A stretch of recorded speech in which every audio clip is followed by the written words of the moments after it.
So as we go through the 7th chapter of Ketubot, we start off with, economic issues. Someone who vows that he won't support his wife economically, or basically he won't maintain her. But we shift very rapidly from economic issues to issues that I think today in the UK we'd say kind of coercive control or emotional abuse. We really shift, the tone shifts very quickly from matters of parnasah, of maintenance, to other questions. And we really jump into this very rapidly in the 4th Mishnah of the chapter. There are actually 5 Mishnayot in the chapter that deal with a husband who fails to fulfill his obligations. And we're just going to cover the 4th and the 5th today. The next Mishnah changes subject completely, deals with a wife who doesn't fulfill her obligation. So we're not going to enter there today. But the 4th and the 5th just round out the issue of the husband.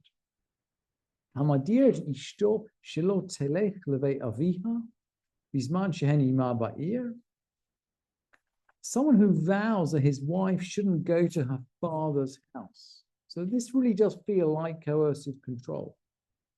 Bisman shehen ima ba'ir. So this is where the father lives in the same town. So he's round the corner.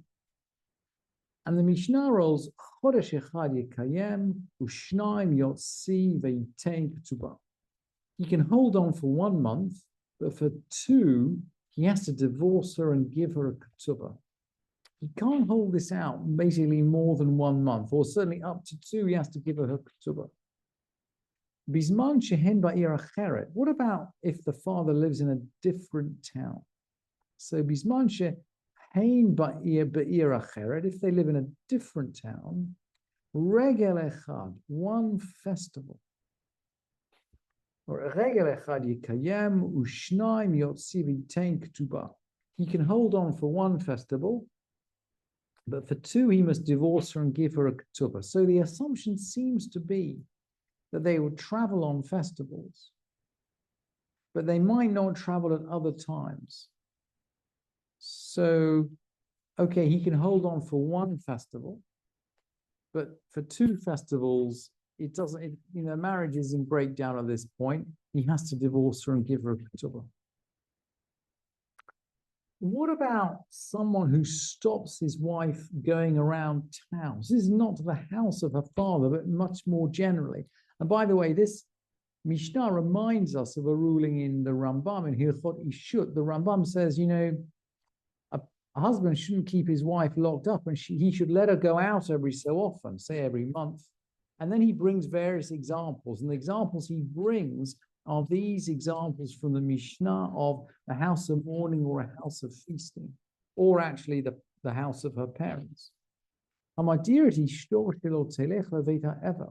So someone who vows his wife shouldn't go to a house of mourning, or to a house of celebration. He has to divorce her and give a ketubah because he's locked the door in her face. So it sounds like there's no time limit here at all. He can't keep his wife locked up. Although there's a but, there's always going to be a but in the Mishnah. If he claims because of some other cause, and the assumption is that either there's some kind of there's some promiscuity, or there's something of bad repute in that house. Probably we're talking about the house of feasting here. If he says because of some other cause, Rashai, he's permitted. Amarla, and there's now a kind of a slightly obscure set of utterances. Amarla, you can go if you say, providing you tell so-and-so what you just told me. Sounds like there's some kind of confidential conversation which he's forcing her to repeat.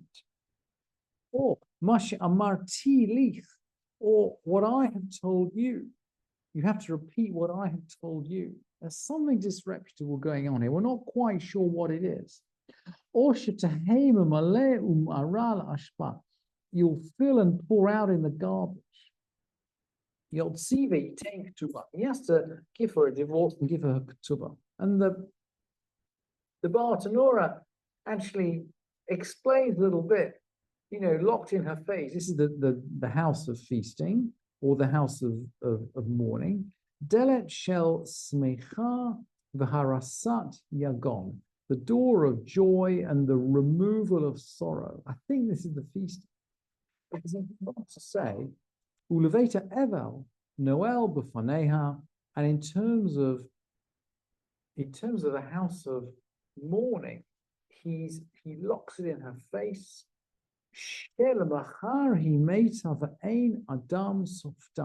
Tomorrow she's going to die, and no one is going to eulogize her. As if the Bartanura is saying, when he forbids her from visiting these places, he's basically cutting her off from all social contact. And he can't do that. This demands immediate divorce and the payment of ketubah. And the Ramban then goes on to explain, in terms of this idea of filling up and pouring out. And I think this applies, this is analogous actually to saying weird things at a party. She should fill and pour out in the garbage.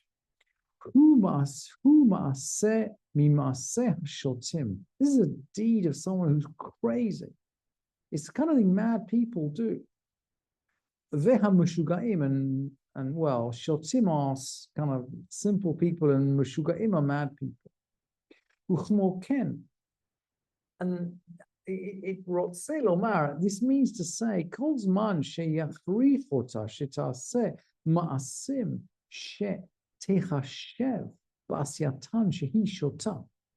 If he ever forces her to do things which make her be thought of as crazy, yotzi veyitain ketubah, he has to divorce her and give her the ketubah.